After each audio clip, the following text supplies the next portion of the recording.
My next speaker is actually someone we're going to chat with, and I'll ask a few questions. I normally do this in Omaha, but I couldn't make it this year, so Vitaly has come over here at great expense to himself, a great writer and thinker on investment. You'll see not only his blog, Contrarian Edge, which is absolutely excellent, but he'll pop up in the Financial Times or Forbes or some other places you're not expecting. Please welcome Vitaly Katsenelson. Thank you. Thank you. Right, we'll keep an eye on the clock here. Do pour yourself some water if you would like. That's great. Vitaly, pour it all over the table, that's fine. But he's not nervous at all. But then, after the Neil Woodford Q&A, maybe he should be. Perspective as an outsider, this is a bit mean, but, you know, capitalism wasn't your thing for the first few years of your life. Neither was English, neither was finance. And now you're here talking to a bunch of Western experts in finance. How did you get here? And I don't mean the plane over from Colorado, but how did you make that sort of journey, which seems an intellectual stretch maybe from where you came from in life? And do you think it's an advantage looking at the investment world as a bit of an outsider? So I think I actually appreciate capitalism so much more than people that grew up in capitalism, especially because you see the contrast. And a while back, you know, I wrote a lot of articles about Chinese version of capitalism, which I thought was not capitalism. And the reason, what triggered me to write those articles, and I'm kind of not answering the question, but I'm going to answer it in my way. I never expected that. I'm going to not answer it in my way. But we'll get one answer, one point at some point. Yeah. Exactly. But I think what triggered for me was when Financial Times was praising Chinese version of capitalism, how it's so much superior model to our version of capitalism, UK or US.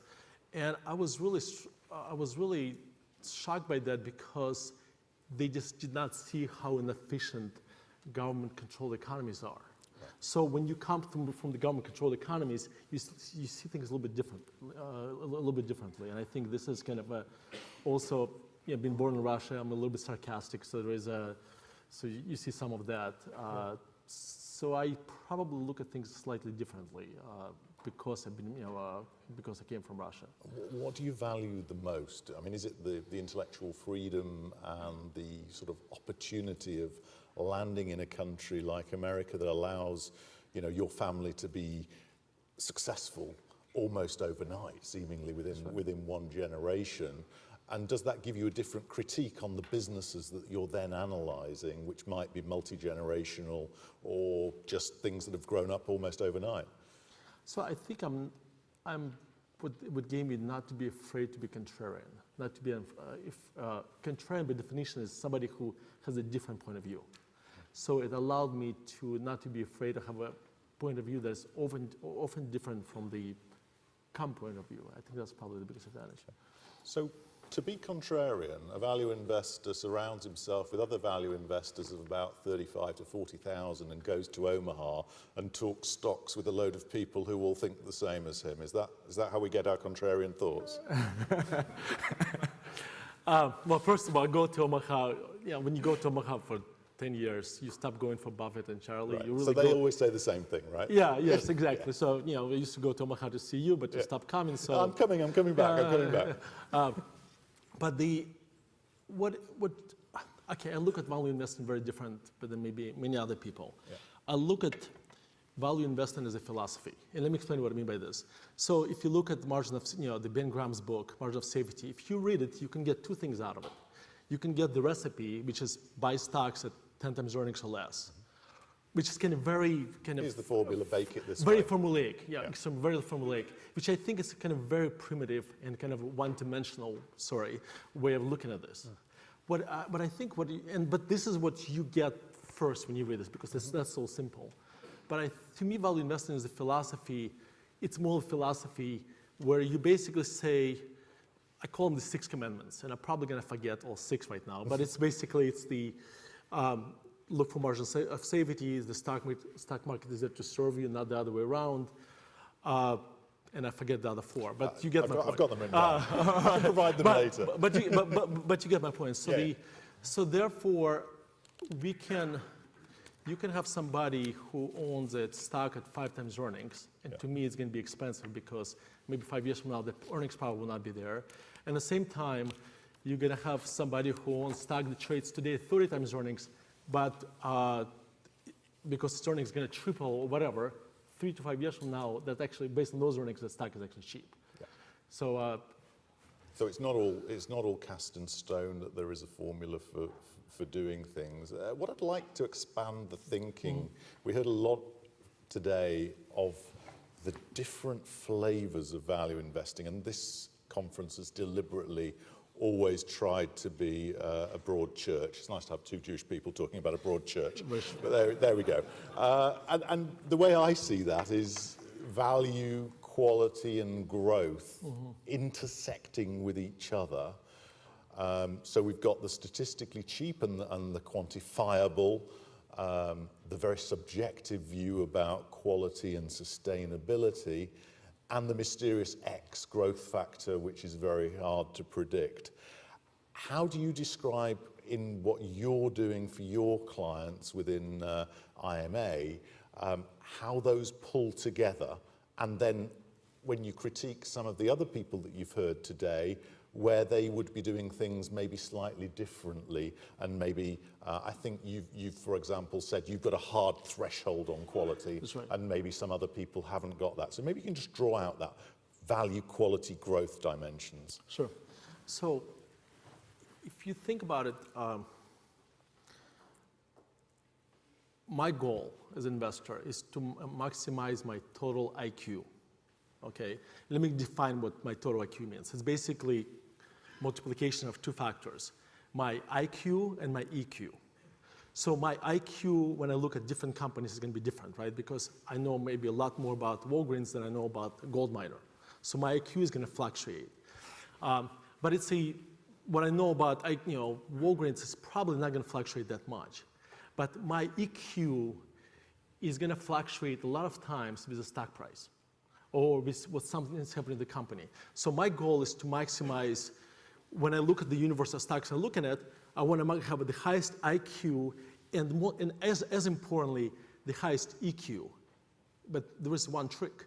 EQ cannot be greater than 1. So let's say your IQ is 150, but your EQ is 0.2, so therefore your total IQ is going to be 0.3, right?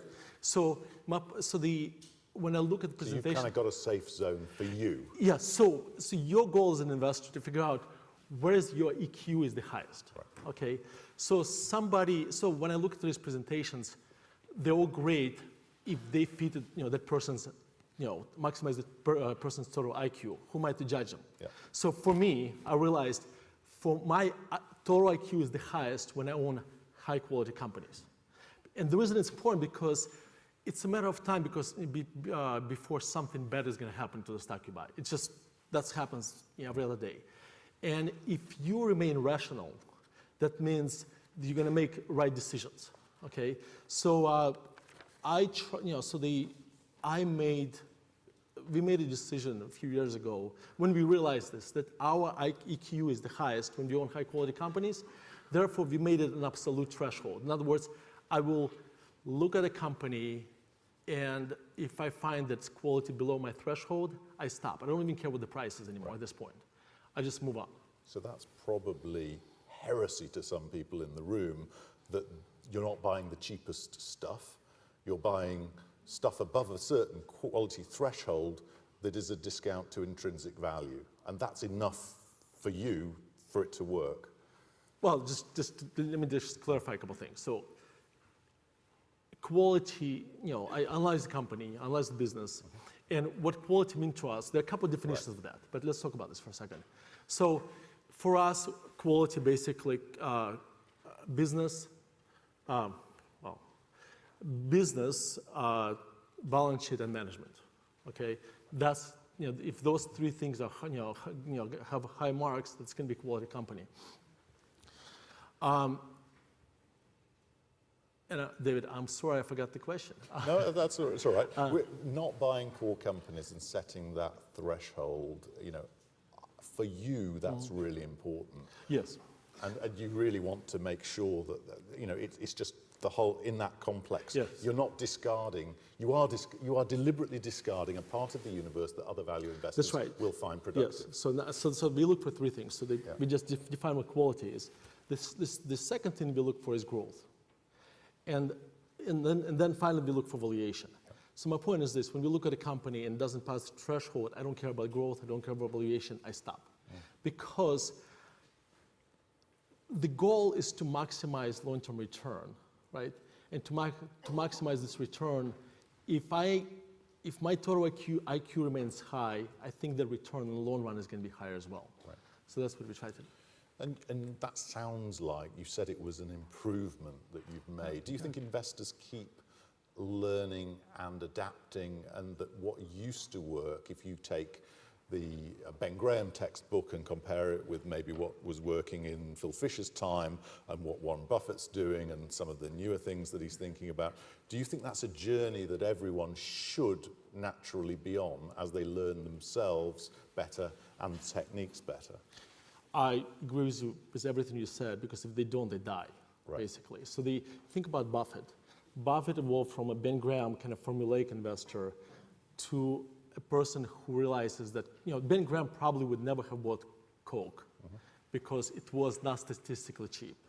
But there is a value in growth, okay? At the value conference, I'm saying there is value in growth because Coke has doubled or tripled, quadrupled its earnings. And there is tremendous value in that. So I think as investors, we learn probably a lot more from our pain than from anything else. So evolution to where we have a high quality threshold, that evolution came from a lot of painful decisions we made. And also, another thing I would say that today's environment, macro environment, is very different than we ever had before, I would argue. We are celebrating 4% unemployment in the United States, or very low unemployment in the UK. But what we do, we realized that came at an incredible cost. We have incredibly low interest rates, huge budget deficits, and a huge amount of debt. So if people are celebrating today's great economy, realize at some point, there is tremendous cost, and there will be a price to pay for that.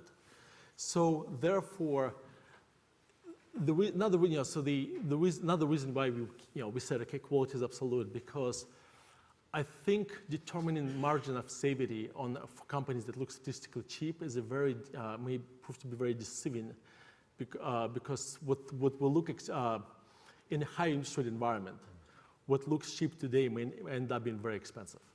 So I'm going to push you a little bit on this statistically cheap stuff. If you were coming into this industry today and training up your son and your daughters, as you've talked about, you'd like to, would you tell them that just shaking down a universe on a computerized basis is a great way, in the same way it maybe has been for the last 100 years, of sifting the universe? Or is that just the start point for the journey, and then the qualitative side has to take over to come to those definitive judgments? Well, I think there is nothing wrong with running quantitative screens. I mean, and we do this all the time. But I think if your only strategy is looking for quantitatively cheap stocks, at some point in time, you will be competing against computers. And they'll be so much better at doing this, okay? So I'm working on a new book, which I will never finish. Go on, plug it. Well, I'm plugging something that's going to be done 5 years from now. But in this book, I'm basically talking about, just think about everybody in this room is a left-brain person for the most part, right? And when we are left-brain people, we are extremely logical. And if you're logical, 1, 2, 3, 4, that means that could be put in a computer formula, right? So therefore, at some point in time, there will be an algorithm that's run on Amazon Web Services that is going to be so much better than us picking statistically cheap stocks. So the point I'm arguing in my future ever book, if I ever finish it, Your one-day book. is that, yes, that you have to be both left brain and right brain. And the right brain, that means you have to be creative, okay? That means that you have to see value that is not staring you quantitatively in the face, that you have to look for things that, maybe you have to find value in growth, maybe you have to find hidden assets, maybe you have to think differently, okay? And I think this is kind of a evolution of me as an investor, and I think most of us will have to evolve into this if you want to be competitive in the future. I personally agree with you, but that again could be my biases and what suits me, but not other people's biases. And what I would like to say, and I'm going to make a book recommendation, and I'm sure you've already read it, but I'm sort of halfway through it at the moment. And I think the thinking about business models is very, very crisp in it, and that we have to keep, as value investors, looking over our shoulders to someone who defines himself as a quality or a growth investor and see if there's anything we can learn or adapt or, kind of do that Buffett-type movement on to the next step. And the book I'm enjoying at the moment, Lawrence Cunningham, who's a great writer, along with Patrick Hargraves, who's an investor at AKO, on quality investing. The bits about business models, in my humble opinion, having met a lot of value investors, are more thought through than some of the strategic thinking that I meet along with value investors who think first about price and then talk about quality, because it's actually in some ways a crisper way of shaking down the universe to say what I don't invest in. And I'd like to think more value investors over time maybe to do the sort of thinking you're doing, where you've said things like buying complex companies. I've looked at GE lots of times, and I just can't get there. I can't, because it's just not an advantaged company. So, book recommendation from me, but maybe your thoughts on complex companies. Yeah, so the part of the, let me come back to quality. Yeah. So when I talk about business, let me say what business quality means to me. It's basically, it's going to be high return on capital, high recurrence of revenue, transparency. Yeah. If I can't understand the business, I don't buy it. It's so just this is the because concept I won't of closing your eyes for 5 years, owning something and waking up and thinking it's a more valuable beast. Warren Buffett has the best definition of quality I've ever seen. Which is basically, if the stock market was closed for 10 years, would you still be comfortable buying this company? Right. In other words, this company, if you can't sell for 10 years, is this company going to be more valuable 10 years from now or not? Or is it going to be around in today's world? So that's, to me, definition of quality. But again, coming back to me being rational, if I can't understand it, if it's not transparent, how can it possibly be rational? So then we've got another filter, which is, okay, we like those sorts of companies, yes, but we've got to find things to do. People have charged you with managing their money, and Peter Cundill would have said there's always something to do. And at times, certainly when you put your very good document that you do for your potential high net worth investors, you say we will resort to cash if we can't find something logical to do, which is in our zone. And is that how you think about it, or do you think, oh, come on, there've got to be 10 or 20 decent companies out there at something like respectable prices somewhere in the world? So what we do is slightly different than like traditional institutional investors do. So traditional institutional investor who specializes in Poland, for instance, he's hired because somebody like you, well, not, I'll take it, don't worry. Capital allocator says, I want to have exposure to Poland because they have great demographics or whatever. Yeah. So find me the best 10 companies in Poland. It happens to be that Poland is extremely overvalued. I'm making this up, I have no idea valuations in Poland. But let's say Poland is extremely overvalued. So as an investor, you have to basically say, I'm going to buy 10 companies that I hate the least in Poland. And that's what happens when you have capital allocations, allocators making decisions. Clients come to us, a lot of times they give us a huge amount of their net worth. So therefore, if the Polish market is down 30% and I'm down 20%, like in this, my clients not necessarily, that's not necessarily the right thing for my clients. So we buy, so as Simon Denison-Smith would say, our default position is cash. And everything we buy has to have a high return and lower risk. The risk-reward ratio has to be appropriate for us to buy a stock. But you don't consider that market timing? I don't consider it a market timing because I can be buying stocks in the rising market if I see stocks. So there have been situations where market is rising and we're buying a lot of stocks because we may be buying in different countries. We may be buying, there may be certain sectors that have been sold off. So this is not me trying to make a judgment on the market. In fact, I'll go a step further. I would say anybody who times the market probably cannot turn this strategy into successful, repeatable strategy over time because you have to get two things right. You have to get the economy and the reaction of stock market to the economy. Getting those two things right and put them into process, repeatable process, is impossible. Whereas stock selection is completely different. That's you right. You can win a 60-40 game. That's right. So forecasting, just take us through your thoughts on, is it important to get an accurate view? You talked about closing your eyes or the stock market closing down for 5 or 10 years and being comfortable with that, with those businesses.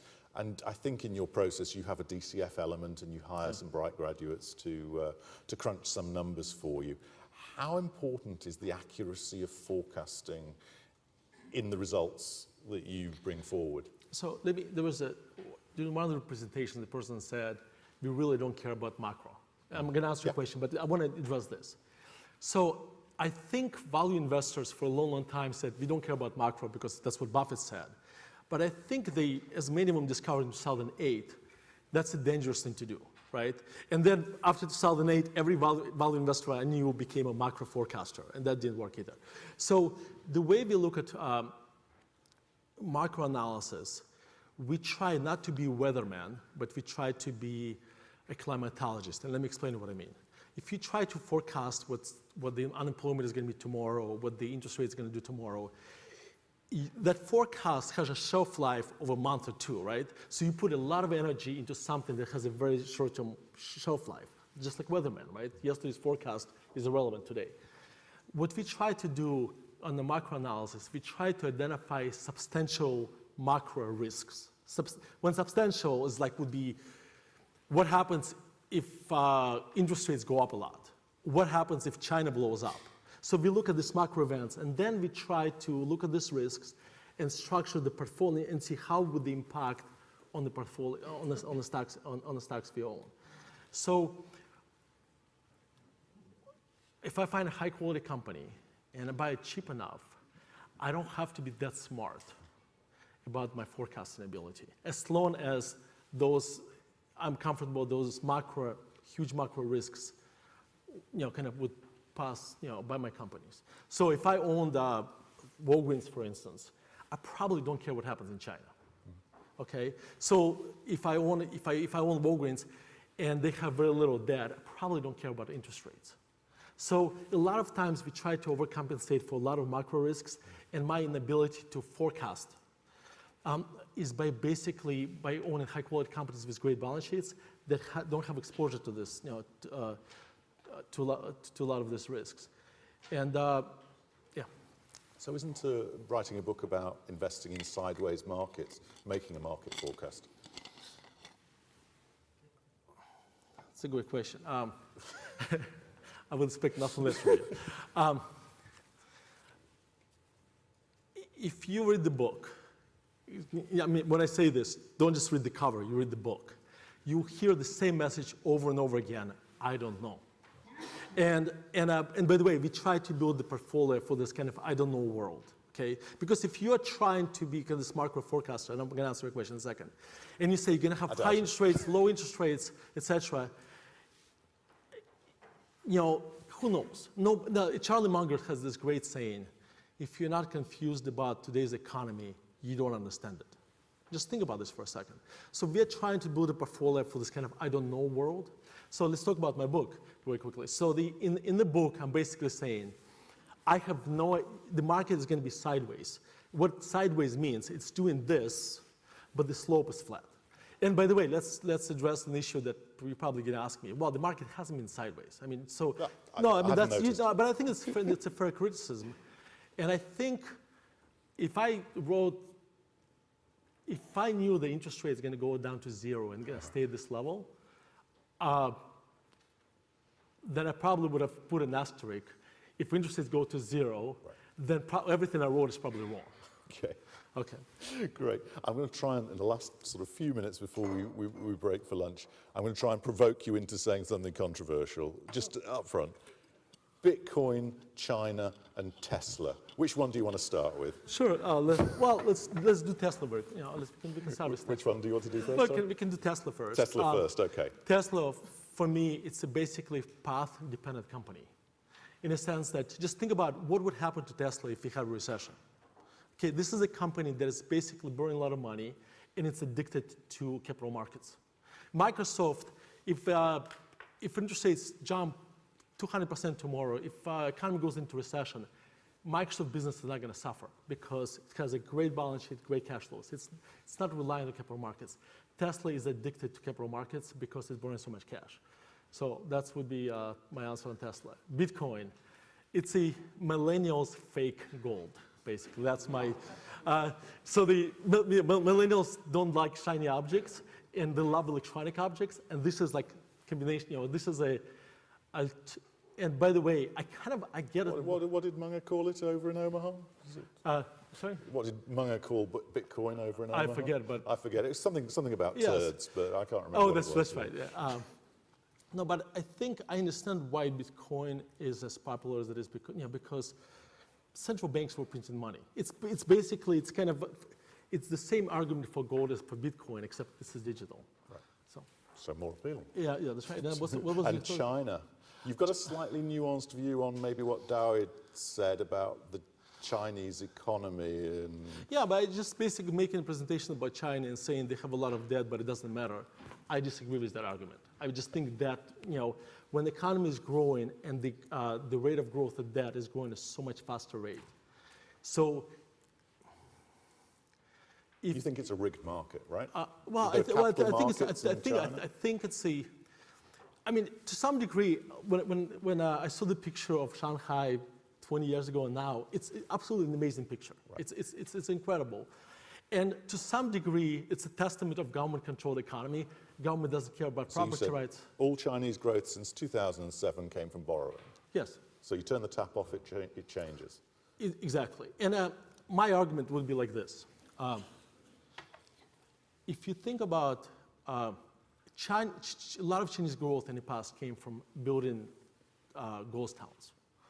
A ghost town, to me, is not much different than Egyptians building pyramids.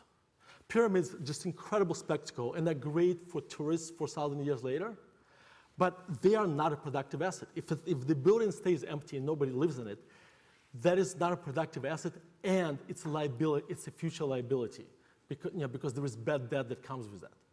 And the problem is because China has a government-controlled economy, they were able to perpetuate this bubble much longer than. So basically, let me put it this way: I stopped writing about China about a few years ago because I'm just bored. So what happens in the reason bear market, the reason you don't have bears anymore because a lot of times because they just get bored talking about this. So it's so I stopped writing about China a few years ago just because you know how this movie is going to end. You just have no idea when. Well, we know that this session is going to end again very, very soon. But just a final bit to try and provoke the Vitali. Okay. Bonds and bond proxies. You've said we're in the freakiest investment environment ever. Having said that, I thought the tech bubble was freakier than this, but it's certainly a difficult market. How do you make sense of it for your clients? And are you pushed into buying things you really don't want to, chasing yield or chasing quality or chasing something you really have to hold your nose? Or are there enough things to do? I don't anything I don't like doing. And that's really, I don't buy stocks I don't like.